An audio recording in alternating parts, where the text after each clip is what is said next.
ये जरा टाइटन का है, टाइटन के अंदर खुश क्या वीकनेस ज़्यादा है क्या? टाइटन एक बार ज़रा चेक करेंगे। जी हाँ, बिल्कुल देखिए इसमें वीकनेस है और बढ़ती जा रही है। स्टॉक किसी तरह से अपने 200 डे मूविंग एवरेज को डिफेंड करने की कोशिश कर रहा है, लेकिन जिस तरीके का वॉल्यूम बैक डाउन मूव हम देख रहे हैं, देयर इज अ पॉसिबिलिटी कि इसको ब्रेक करके स्टॉक यहाँ से नीचे स्लाइड कर जाएगा। यहाँ से अगर स्टॉक नीचे की तरफ जाता है, then the level that we are looking at is 2340 2350 के जो जोन्स हैं, यहाँ तक स्टॉक एक्चुअली जा सकता है। तो थोड़ा सा वॉचफुल रहिए, बिकॉज टिपिकली जब 200 डे मूविंग एवरेज के नीचे स्टॉक स्लाइड होता है तो सेलिंग थोड़ी अग्रेसिव हो जाती है। तो जरा सा इसको वेट एंड वॉच करें। फ्रेश शॉर्टिंग में नहीं इनिशिएट करूंगा, बिकॉज सपोर्ट के बहुत पास है। इसके नीचे ब्रेक होगा तब हम सेल करेंगे। फिलहाल ये मेरे लिए होल्ड ही रहेगा, लेकिन इसकी ट्रेजेक्टरी जो है ये डेफिनेटली नीचे की ही है। इस वक्त नीचे की, लेकिन टाइटन के मुकाबले कल्याण ज्वेलर्स के स्टॉक को देखिए, वहां पर मजबूती के साथ आज ट्रेड नजर आ रहा है। और कल्याण ज्वेलर्स के स्टॉक ने 100 रुपए के लेवल 100 110 के लेवल्स पार करने के बाद 121 का ये जो लेवल है, कह सकते हैं नया लेवल अचीव ही किया है। यहाँ से अब ऊपर की तरफ जाने की पूरी तैयारी करने में शेयर। कल्याण के नंबर्स तो अच्छे आ रहे हैं मानसी, और अगर आप देखें मैनेजमेंट भी काफी एफर्ट ले रहे हैं, काफी फंड से मिल रहे हैं। राइट, ऊपर में 130-35 तक गया था ये, फिर वहां से पलट के नीचे आ गया।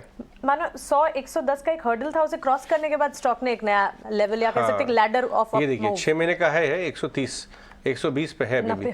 83% ये पैन इंडिया बनना चाहते हैं तनिष्क की तरह, तो इसलिए साउथ से निकल के पैन इंडिया जा रहे हैं। अब देखते हैं बाजार कितना रिवॉर्ड करता है उस सारे एफर्ट्स को। ब्रांड इमेज भी काफी अच्छी क्रिएट कर रहे हैं। लेकिन चलिए आगे बढ़ते हैं। इस वक्त निफ्टी में सबसे ज्यादा कंट्रीब्यूशन कहां से? बैंकिंग प्लेस से। इसके अलावा ऑटोमोबाइल में Mahindra and Mahindra, banking place में इंडसइंड बैंक, आईसीआईसीआई बैंक और एसबीआई। एक स्टॉक है भारती एयरटेल, यहाँ पर भी हम देख रहे हैं कंट्रीब्यूशन, कह सकते हैं कि बाजार को इस वक्त सपोर्ट देने का काम यहाँ से स्टॉक से आ रहा है।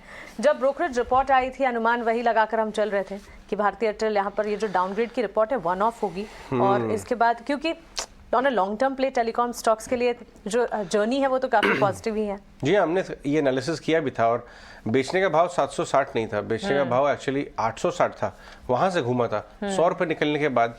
और देखिए भारतीय अगर घूमा है तो मुझे लगता है रिलायंस भी घूमेगा, क्योंकि रिलायंस भी काफी उतर चुका है ऊपर के भाव से, और लास्ट 3-4 दिन की सेलिंग भारतीय और रिलायंस में एकदम साथ में आई है।